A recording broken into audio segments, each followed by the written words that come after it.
What I found is a lot of women aren't struggling to get pregnant, they struggle to stay pregnant, and no one's telling them why.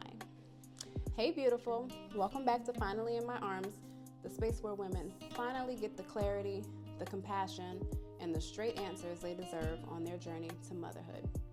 I'm Ari, and I help women who suffer from recurrent pregnancy loss understand their bodies, advocate for themselves, and finally get the answers to the questions they've been carrying, so they can move forward with confidence, clarity, and hope quickly. And today, we're going to talk about one of the most overlooked, most underdiagnosed, and most emotionally devastating causes of early pregnancy loss: the luteal phase defect, also known as LPD. Before we dive in, I want to let you know that if you're navigating recurrent pregnancy loss or preparing to try again, my step-by-step guide, Finally in My Arms, Overcoming Recurrent Pregnancy Loss and Embracing Motherhood Quickly, is linked in the description. It helps you understand your unique cycle, your unique hormones, your unique body, and the issues that most doctors are hiding or even overlooking, including the one we're about to talk about today. Your healing deserves direction. Your journey deserves a plan, and this guide was created for that exact purpose. It's not enough to ovulate. You need a strong luteal phase to keep the pregnancy. Your menstrual cycle has two very powerful halves. The first half is the follicular phase. That's where your body is preparing the egg. The second half is the luteal phase. That's when the egg is being supported after ovulation happens. And the luteal phase is your nest building phase.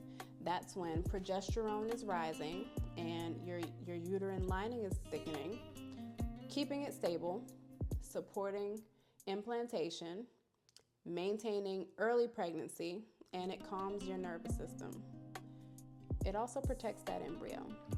And if progesterone is too low or the luteal phase is too short, the nest collapses before the embryo even has a chance to attach. This is a luteal phase defect. So women with LPD often blame themselves for losses that were caused by a hormone imbalance they were never told about, they've never heard about, they don't even know about. And the statistic no one talks about is up to 40% of women with recurrent pregnancy loss show sign of LPD. That means it's not rare, it's not random, and it's absolutely not your fault.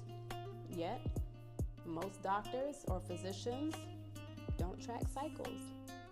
They don't evaluate luteal phase length.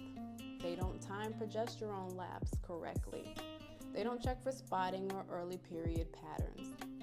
Or worse, they will dismiss symptoms with well, let's wait next month and see. And because of that, countless women are losing pregnancies they could have kept if only they had the right support. So here are a few signs that you might have a luteal phase defect and you need to be aware of. You may be dealing with LPD if you've ever noticed spotting before your periods, or PMS that feels really intense. If you are tracking your cycles and you see low temperatures after your ovulation, or a period that comes earlier than 12 days past ovulation. Pregnancy tests that show up positive and then you get a negative, or early miscarriages. Many women can conceive just fine. The egg just doesn't have enough time to implant, or implantation happens and then you'll have an early miscarriage. That was my case, but that is LPD. So here's a few reasons why this happens. LPD can be triggered by stress or cortisone stealing your progesterone.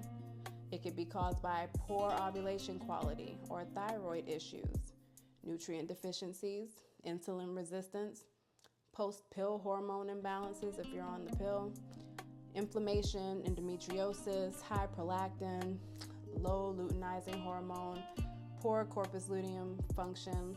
There are a number of reasons that this can happen.